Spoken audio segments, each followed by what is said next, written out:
Hello students, आप लोगों ने अनेकों कहानियाँ पढ़ी होंगी व सुनी होंगी। आज मैं आपको एक कहानी सुनाने जा रही हूँ, जादुई कुएं की। तो बच्चों, क्या आप जानते हो जादुई कुआं कैसा था? नहीं जानते हो? आइए इस कहानी को पढ़ते हैं और जानते हैं कि जादुई कुएं का क्या रहस्य है। तो बच्चों, कहानी को ध्यान से सुनना और समझना, क्योंकि कहानी के बाद आपको ढेरों प्रश्नों के उत्तर देने होंगे। बच्चों, एक बार राजा कृष्णदेव राय ने अपने मंत्री को राज्य में अनेक कुएं बनवाने का आदेश दिया। गर्मियां पास आ रही थी, इसलिए राजा चाहते थे कि कुएं शीघ्र तैयार हो जाएं, ताकि लोगों को गर्मियों में थोड़ी राहत मिल सके। अब देखिए, गर्मियां जब भयंकर होती हैं तो लोग गर्मी से परेशान हो जाते हैं, उनको बहुत प्यास लगती है।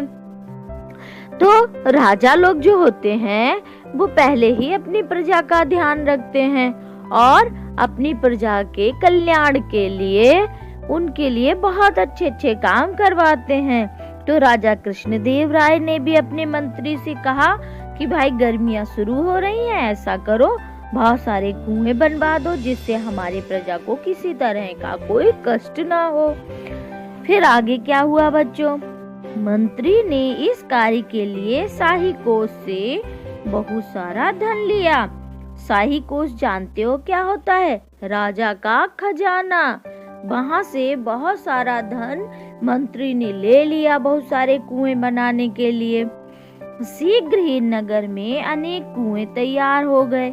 इसके बाद एक दिन राजा ने नगर भ्रमण किया और कुछ कुएं स्वयं देखे। अपने आदेश को पूरा होते देख वे संतुष्ट हो गए। फिर आगे क्या हुआ बच्चों? गर्मियों में एक दिन नगर के बाहर से कुछ गांव वाले तुलसी राम के पास पहुँचे। वे सभी मंत्री की शिकायत लेकर आए थे। तुलसी राम ने उनकी शिकायत सुनी और उन्हें न्याय प्राप्त करने का रास्ता बताया। तुलसी राम अगले दिन राजा के दरबार में पहुँचे और बोले, महाराज, मुझे नगर में कुछ चोरों के होने की सूचना मिली है। वे हमारे कुएं चुरा रहे हैं। अब देखिए बच्चों, मंत्री ने क्या किया? पैसे तो बहुत सारे ले लिए राजकोष से, पर कुएं उसने कुछ बनवाए। अब राजा जब भ्रमण करने के लिए गए तो उस समय कुछ कुएं बने हुए थे। तो राजा ने देखा काम अच्छे से चल रहा है। बाद में मंत्री ने सोचा, अरे ये तो अब निरीक्षण तो हो गया, राजा ने देख लिया, अब हम और कुएं बनवा कर क्या करें? उसने कुछ ही कुएं बनवाए थे, बाकी कुएं नहीं बनवाए, बाकी के पैसे खर्च कर लिए। तो अब प्रजा को परेशानी होने लगी। तो प्रजा राजा के पास गए शिकायत लेके। वो तुलसी राम से उन्होंने कहा, तो तुलसी राम ने उनको एक आइडिया दिया कि ऐसे अगर आप डायरेक्ट राजा से कहोगे तो वो आप इतना प्रभावशाली नहीं होगा, यानी आपकी बात का इतना प्रभाव नहीं पड़ेगा। आपको मैं एक रास्ता बताता हूँ, तो जिससे कि राजा अच्छे से हमारी समस्या को समझेंगे। अब आगे देखते क्या हुआ। जब तुलसी राम ने कहा कि महाराज, हमारे कुएं यानी चोर आ गए हैं राज्य में और कुएं चुरा रहे हैं, तब राजा को आश्चर्य हुआ। बोले, अरे ये कैसी बातें कर रहा है तुलसी राम? इस पर राजा बोले, क्या बात करते हो तुलसी राम? कोई चोर कुएं कैसे चुरा सकता है? अब देखिए, कुएं तो एक जगह पर स्थिर होते हैं, वो तो ना चल सकते ना हिल डुल सकते हैं, तो वह उनको चोर चुरा कर कैसे ले जाएगा भाई? तो राजा भी आश्चर्य में पड़ गया। बोला, ऐसे कैसे हो सकता है महाराज? ये बात हैरान करने वाली है, लेकिन सच है। वे चोर अब तक कई कुएं चुरा चुके हैं। तुलसी राम ने बहुत ही भोलेपन से कहा। उसकी बात सुनकर सभी दरबारी हंसने लगे। अब देखिए बात ही इतनी बेवकूफीपूर्ण थी कि सभी हंसने लगे, लेकिन बात की गहराई को कोई नहीं समझ रहा था, क्योंकि किसी को पता ही नहीं था मंत्री की चालबाजी का। फिर आगे क्या हुआ बच्चों? फिर सभी हंसने लगे। महाराज ने कहा, तुलसी राम, तुम्हारी तबीयत तो ठीक है, आज कैसी बहकी बातें कर रहे हो? तुम्हारी बातों पर कोई भी व्यक्ति विश्वास नहीं कर सकता। क्या कभी कुएं भी जादू के होते हैं? क्या कुओं को भी कोई चुरा सकता है? आप ही सोचिए बच्चों, कुएं तो कहीं चल भी नहीं सकते हैं। तो अब तुलसी राम ने राजा के सामने ऐसी बात कह दी, तो वहां पर जितने लोग बैठे थे वो तो हंसेंगे ही, क्योंकि बात ही ऐसी अविश्वसनीय थी जिस पर विश्वास ही नहीं किया जा सकता था। फिर तुलसी राम ने अपनी बात को कैसे समझाया? महाराज, मैं जानता था कि मेरी बात पर विश्वास नहीं करेंगे आप, मेरी बात पर विश्वास नहीं करेंगे, इसलिए मैं कुछ गांव वालों को अपने साथ लाया हूँ। वे सभी बाहर खड़े हैं। यदि आपको मुझ पर विश्वास नहीं है तो आप उन्हें दरबार में बुलाकर पूछ लीजिए, वह आपको सारी बात बता देंगे। फिर आगे क्या हुआ? राजा ने बाहर खड़े गांव वालों को दरबार में बुलाया। एक गांव वाला बोला, महाराज, मंत्री द्वारा बनाए गए सभी कुएं समाप्त हो गए, आप स्वयं देख सकते हैं। अब देखिए गांव वाले बेचारे क्या करें, मंत्री ने तो कुएं बनवाए ही नहीं, और दिखा क्या दिया? रिपोर्ट तो ये दे दी जाके कि हाँ, सारे कुएं जितने राजा ने आदेश दिया था सब बन गए, और जबकि कुछ ही कुएं बनाने का आदेश दिया, सारे पैसे उसने हड़प लिए, यानी सारे पैसे अपने खर्चे में ले लिए और कुएं नहीं बनवाए।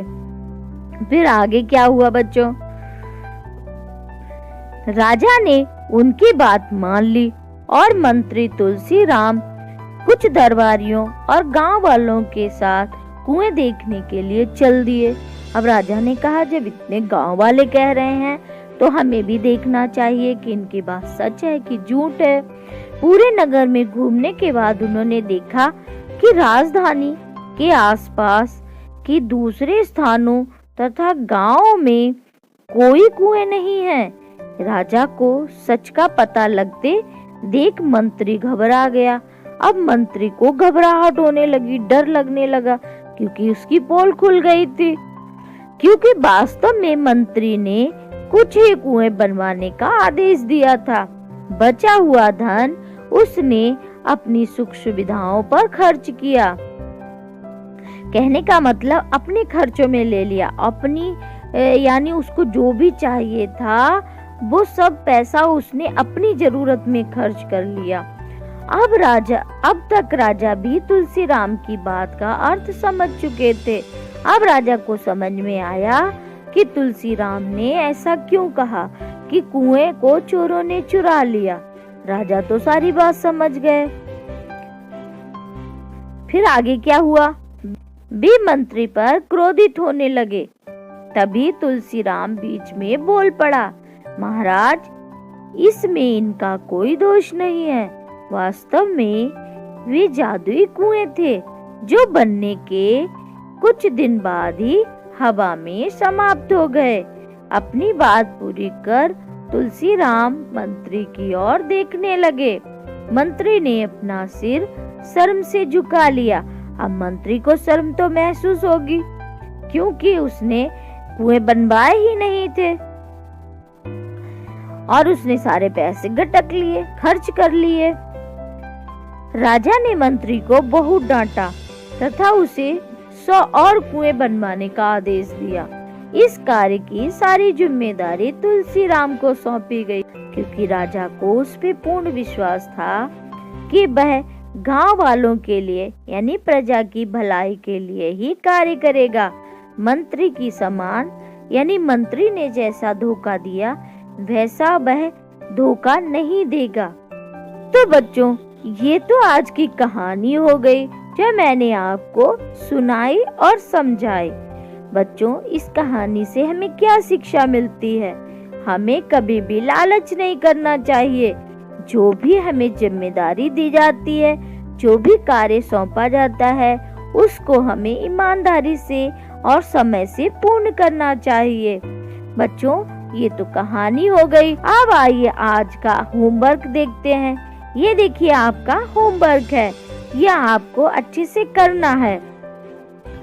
ये शब्दार्थ लिखे हैं, कुछ यहाँ पर कठिन शब्दों के अर्थ दिए हैं जो कि कहानी में आपके आए हैं। कठिन शब्द उन्हीं के अर्थ दिए हुए हैं।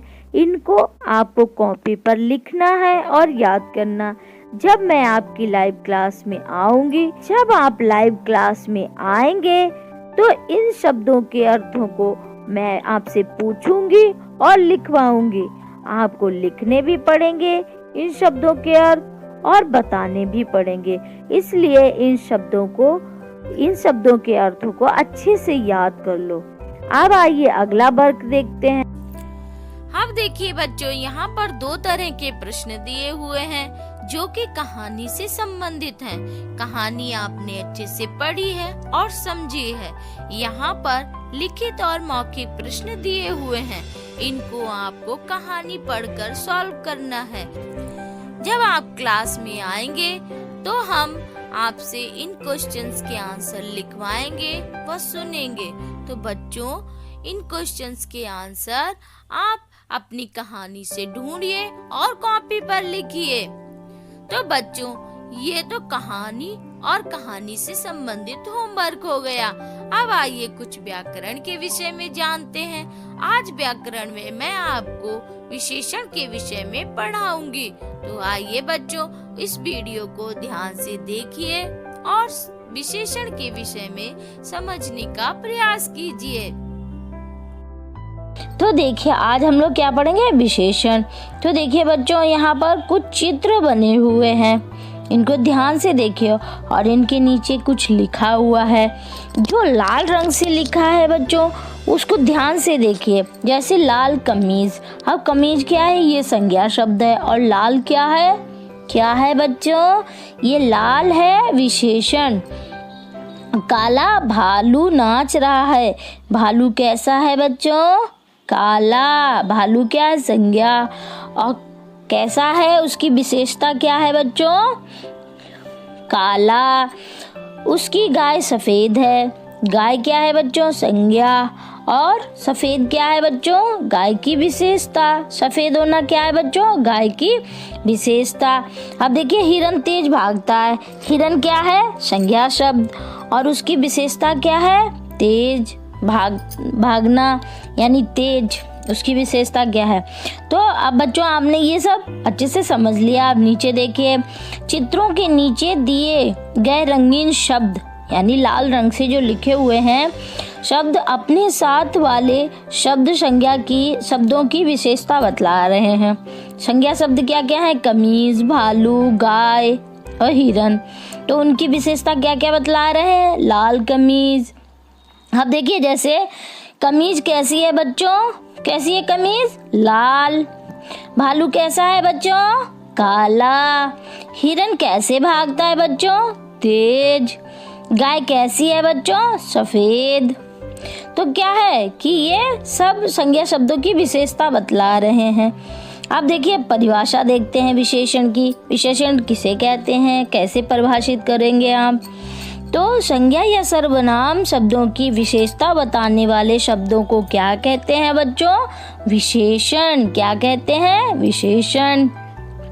अब देखिए विशेष्य किसे कहते हैं बच्चों। विशेषण तो आपने समझ लिया। अब हम लोग किसे समझेंगे, विशेष्य को समझते हैं। विशेष्य किसे कहते हैं, विशेषण जिन शब्दों की विशेषता बताता है। विशेषण जिन शब्दों की विशेषता बताता है, जिसको लाल कहता है, पीला कहता है, नीला। विशेषण जिन शब्दों की विशेषता बताता है उन्हें क्या कहते हैं बच्चों, विशेष्य। अब जैसे गाय सफेद है, सफेद विशेषण है। और सफेद किसकी विशेषता बतला रहा है, गाय की। तो गाय क्या हुई बच्चों, विशेष्य। कहते हैं ऊपर दिए गए वाक्यों में विशेषण और विशेष्य इस प्रकार है। अब जैसे नीचे ये वाक्य दिए हुए हैं। अब देखिए विशेषण, सफेद क्या है, गाय। गाय क्या हुई बच्चों, विशेष्य। विशेषण क्या है, सफेद। बूढ़ा आदमी। अब देखिए बूढ़ा क्या है विशेषण और विशेष्य क्या है आदमी। कुछ हिरन, तो कुछ क्या है विशेषण और हिरन क्या है विशेष्य। थोड़ा क्या है विशेषण, दूध क्या है विशेष्य। तो विशेषण जिनकी विशेषता बतलाता है वो क्या कहलाते हैं विशेष। समझ में आ गया बच्चों आप विशेष। ठीक है, आप देखते हैं विशेषण कितने प्रकार के होते हैं, विशेषण के कितने भेद हैं बच्चों। विशेषण के निम्नलिखित कितने भेद होते हैं बच्चों 5। कितने भेद होते हैं बच्चों 5। कौन कौन से। नंबर 1 गुणवाचक विशेषण, नंबर 2 संख्यावाचक विशेषण, नंबर 3 परिमाणवाचक विशेषण, नंबर 4 सार्वनामिक विशेषण, नंबर 5 व्यक्तिवाचक विशेषण। ठीक है, समझ में आया बच्चों। ये 5 प्रकार के विशेषण होते हैं। अब आइए इनके विषय में विस्तृत रूप से ज्ञान प्राप्त करते हैं। जैसे गुणवाचक विशेषण है, तो गुणवाचक विशेषण किसे कहते हैं। ये संज्ञा या सर्वनाम शब्दों के गुण, दोष, रंग, आकार आदि को बताते हैं। जैसे गुण क्या होता है अच्छा, सच्चा, ईमानदार, परिश्रमी, बुद्धिमान। दोष क्या बताते हैं बुरा है, बेईमान है, भ्रष्ट है, अंधा है, मक्कार है, झूठा है। रंग क्या बताते हैं काला, गोरा, सफेद, नीला, हरा, पीला, चमकीला, ये सब रंग। आकार क्या है गोल है, गहरा है, लंबा है, ऊंचा है, चौड़ा है, बड़ा है, छोटा है।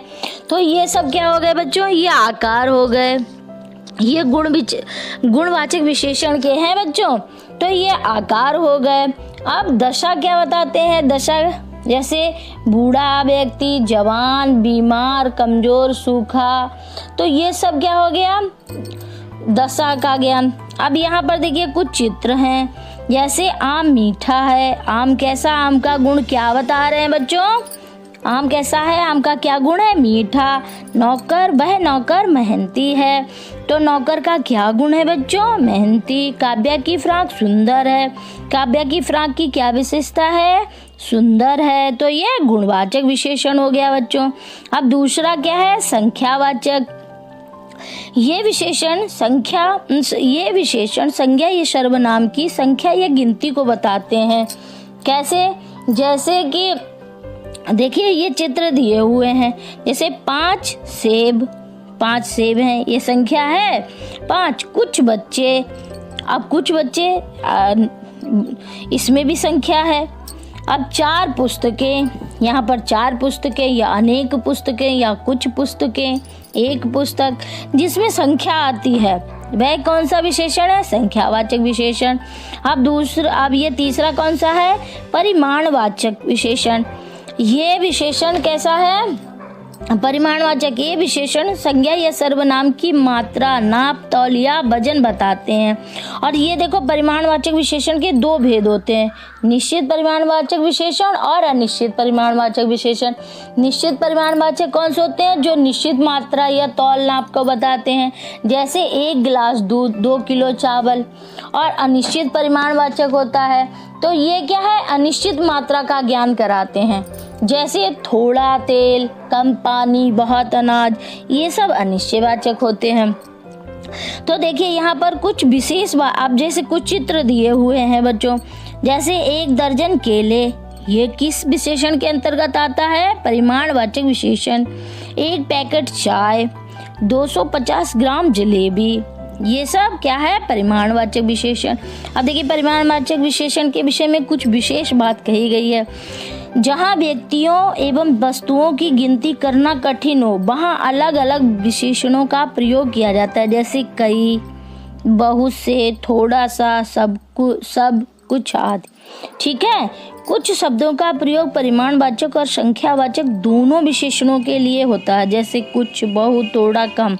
ये शब्द ऐसे हैं जो दोनों विशेषणों के लिए प्रयोग किए जाते हैं, जैसे कुछ, बहुत, थोड़ा, कम। संख्यावाचक और परिमाणवाचक दोनों के लिए कहीं कहीं पे किए जाते हैं। अब अगला है सर्वनामिक विशेषण। ये विशेषण सर्वनाम शब्दों से बनाए जाते हैं और संज्ञा या सर्वनाम से पहले जुड़ते हैं। समझ में आया, जैसे ये मेरा, ये घर है, ये क्या है बच्चों, ये क्या है, ये है सार्वनामिक विशेषण। ये क्या है? सार्वनामिक विशेषण। वे बच्चे खेल रहे हैं, तो इसमें वे क्या है? सर्वनाम, यानी सर्वनामिक विशेषण का उदाहरण है। ये घड़ी है, तो इसमें सार्वनामिक विशेषण क्या है? यह घड़ी। अब अगला क्या है बच्चों? अगला है व्यक्तिवाचक विशेषण। 5वां क्या है? व्यक्तिवाचक विशेषण। ये विशेषण व्यक्तिवाचक संज्ञाओं से बनाए जाते हैं और संज्ञा या सर्वनाम से पहले जुड़ते हैं। जैसे इलाहाबादी अमरूद। अब अमरूद क्या है? संज्ञा, ठीक। और इलाहाबादी क्या है? इसकी विशेषता, यानी इस अमरूद को अन्य किसी नाम से ना जानकर किसे जाना जाता है? इलाहाबादी। एक इसकी विशेष पहचान है व्यक्तिगत रूप से, तो ये व्यक्तिवाचक विशेषण है। जैसे बनारसी साड़ी, जयपुरी लहंगा, ये सब क्या है? व्यक्तिवाचक विशेषण। जैसे नागपुरी संतरे, मुरादाबादी लोटा, इस तरह से व्यक्तिवाचक विशेषण होते हैं बच्चों। अब ये 2 मिनट के लिए वीडियो बंद कर दीजिए। ये आपके लिए एक वर्क है, यही आपका होमवर्क है और यही आपका एक्टिविटी भी है। तो इसमें क्या करना है आपको? देखिए, निम्नलिखित वाक्यों में रंगीन लिखे विशेषणों का भेद बताइए। अब आपको कॉपी पेन ले लीजिए बच्चों, और ये इनमें से आपको विशेषणों के भेद बताने हैं। जैसे मुझे थोड़ा पानी दे दो। अब थोड़ा कौन सा विशेषण है? किस विशेषण के अंतर्गत आता है? सार्वनामिक है, गुणवाचक है, संख्यावाचक है, आम मीठा है, ये किस विशेषण? यानी इनके भेद लिखने हैं कि ये किसके भेद हैं। ये जो मैंने लिखे, जैसे थोड़ा है परिमाणवाचक है, संख्यावाचक है, गुणवाचक है, जैसे आम मीठा है, गुणवाचक है कि कौन सा विशेषण, ये आपको स्वयं लिखने हैं। अब देखिए, निम्नलिखित संज्ञा शब्दों के विशेषण लिखिए। जैसे करेला, करेला की क्या विशेषता होती है? खट्टा होता है, मीठा होता है, कड़वा होता है, कैसा होता है, ये आपको लिखना है। गाय कैसी है? गाय की क्या विशेषता है? लोमड़ी कैसी होती है? कैसी होती है लोमड़ी? सीधी होती है कि चालाक होती है? क्या विशेषता होती है? कौवा कैसा होता है? सफेद होता है, काला होता है, हरा होता है, लाल। ये आपको लिखना है बच्चों। ये आपका होमवर्क है या एक्टिविटी, दोनों ही है, आपको करनी है। अब आइए देखते हैं आज के होमवर्क में आपके लिए क्या है बच्चों। आज के होमवर्क में है, जो वीडियो में मैंने आपको पढ़ाया है, समझाया, उसको ध्यान से देखो, पढ़ो, समझो, लिखो और याद करो। कोई समस्या हो मुझे फोन करो, मैं आपकी समस्या का समाधान करूंगी। धन्यवाद।